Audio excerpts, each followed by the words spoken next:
Oh, and by the way, I just made this video a second ago of people skating, and I forgot to show myself. I was saying, who wants to come here and live with me?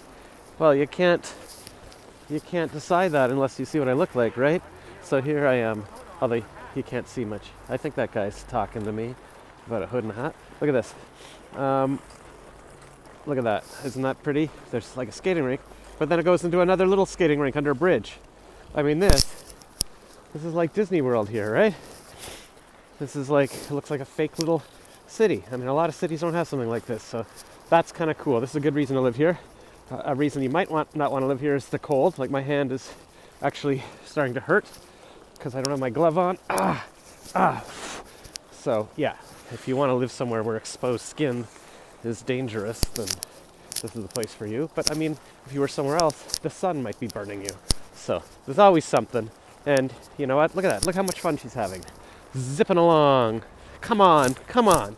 And this is a Friday afternoon. It's like, it's not even 5 o'clock yet. So people are maybe skating to work, or just they're finished their Zoom meetings for the day.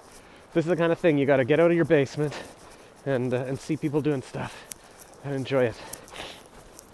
I actually just did a Zoom call with someone. I shouldn't be talking here because I just set my iPhone to 4K, like maximum resolution, so it's using up a lot of memory. I don't even know if I have enough space on my phone. So this is not going to be one of my long rants. But I just did a Zoom call with someone from Toastmasters meeting yesterday.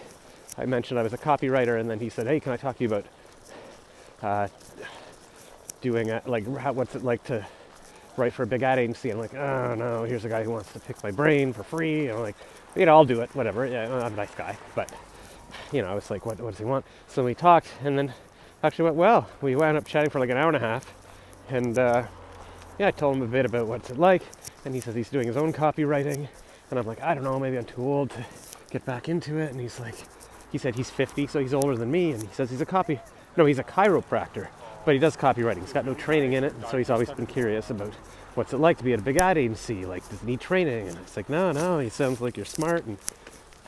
And he says he understands what consumers want, and he writes from that perspective, and I'm like, that's all it is.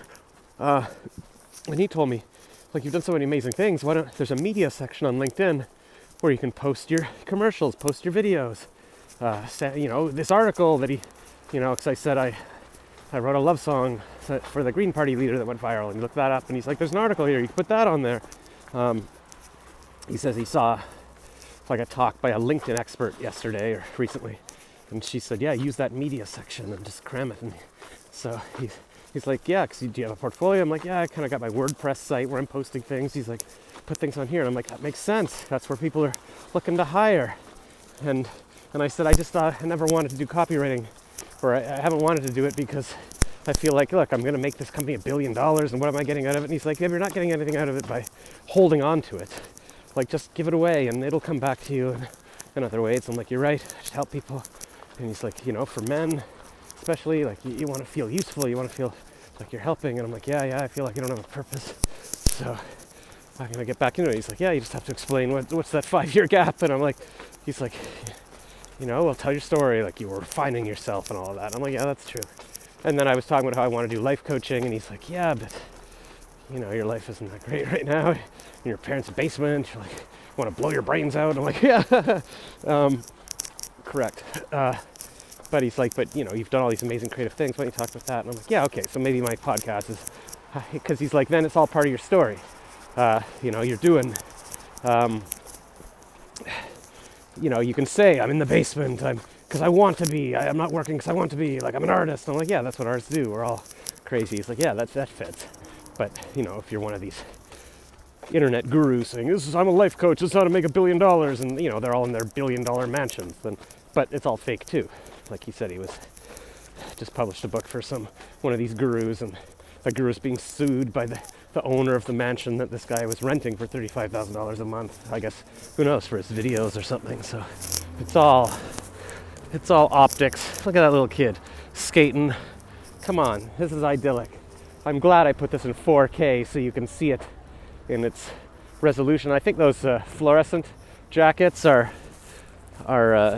people who are hired to help people, probably. Like, they'll come by with first aid. And look, there's another jogger. I can tell from behind that is an older jogger, although that's probably what I look like.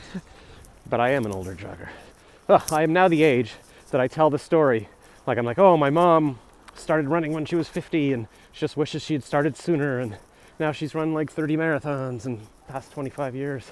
And I'm like, huh, that's so old. But I've been telling that story for 25 years.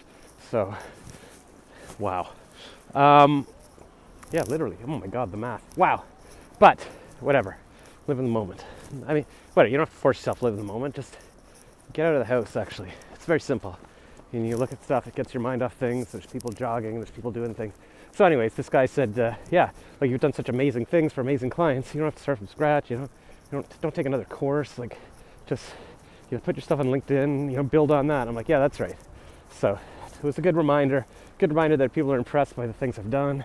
He's like, you've just told me like 10 things that that would be amazing on LinkedIn and that people would be like, oh my God, that's amazing. So yeah, just got to keep reminding myself that. So, maybe we all get in little doldrums and we forget what we worked on, or we forget what we're capable of. And then you just need somebody from the outside to go, that's pretty impressive. That's pretty cool. So yeah, it's all good. And I gave him a pep talk too. I said, you know what, all this stuff, we can't beat ourselves up for it. Because he's like, I pictured myself, I'm supposed to be farther ahead in my life and whatever. I'm like, yeah, but the internet wasn't even around 20, 30 years ago. Like, everything's changed. Even the people I know, like my old bosses, moved from the ad agency to PR. Like, everything's different, and anything can happen very quickly. There's people that go viral, just from this past summer, from their videos about the pandemic. So we just gotta work on it and get your stuff out. And he's like, so you're gonna do that? You're gonna get stuff out? And I'm like, yes. I said, I don't, and that was the point of the day where I don't know if I should go for a jog. I should just work. He's like, no, do it. Because I saw Mel Robbins. She's like an expert on happiness and stuff. And she was posting today, exercise is very important. Even if you don't want to do it, get out and do some cardio. So even 10 minutes will change you. And I'm like, okay. So I'm out here jogging, watching the sunset. I'm going to go buy some protein powder on my way back and some almond milk. I'm going to start making smoothies like I used to, and have a big smoothie in the morning with protein and all the chia and hemp and flax seeds I bought yesterday, and kale and spinach and yogurt. And that'll be like my morning thing, because I couldn't even do my voice acting this afternoon because my stomach was growling so loud and I had to eat. So just have a smoothie first thing in the morning. There's a pair of underwear on the ground or something. I wonder what the story there is. All right. So there. Okay, I guess this is a long video, but some of you have commented on my little running rants, and like this woman this week commented on everything on my Ben Affleck video where I was running around, and Ben Affleck was one of the things I was talking about. And she's like, I don't know how I came across you on my feed, or I don't know how you showed up there, but I'm a vlogger in Montreal, and it's great to see a fellow vlogger that's not too far. And I'm subscribed. I'm like, it makes a big difference. It means a lot. And then somebody on Facebook messaged me. It's like, you had food on your face in one of those vlogs. I'm like, ugh. And then a guy on YouTube commented. He's like, there's food on your face. I'm like, are you the same guy? He's like, I'm not that guy. So I'm like, there's two guys that care enough to know that there's food on my face. So it makes me feel good. And yeah, should I live in one of these mansions? That'd be a nice view at the canal. Part of me's thinking like, no, I don't want to be in this cold city. Dean Graciosi yesterday said, come to Arizona. That's where he lives. And I'm like, I should go there. It's warm. But I think it all depends. If you're doing what you love, and if you're with people that you love, it doesn't matter if you're in Ottawa. Like if I had married Jen and I was sitting there with my kids in that house, it'd be great. I'm sure I'd be fine. We'd go walk along the canal every day. Jen and I would walk the dog. We'd walk the baby. We'd have some tea. We'd talk about our day. This would be our walk. We'd be walking along here every day. Instead I'm jogging it alone, but that's okay. Anything can change anytime. So hopefully this is still recording. It's so cold out that my phone stops working. So all right, I'll shut it off now and I'll go do my jog.